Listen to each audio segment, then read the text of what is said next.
Here I have Sony Xperia 10 Plus, and let me show you how to activate safe mode on the following device. So at the very beginning you have to tap on power key and hold it for a while. And now just keep on power off for about 3 seconds. And now you will see the notification reboot to safe mode. Just tap on OK if you want to open this mode. Give your device a short while to switch itself off and then on in safe mode.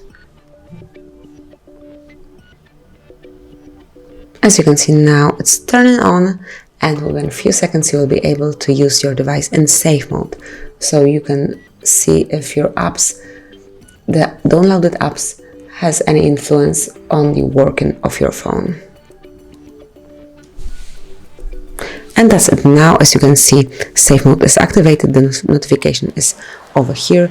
You can use your device with third apps disabled, and you can see if they have any influence or your device is working. And if you would like to switch off this mode, if you checked it and now you want to go back to the normal standard mode, just tap on power key one more time and select restart.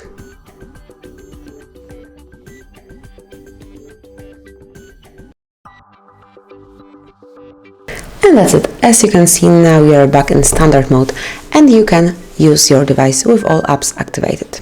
So thank you for watching, please subscribe our channel and leave the thumbs up.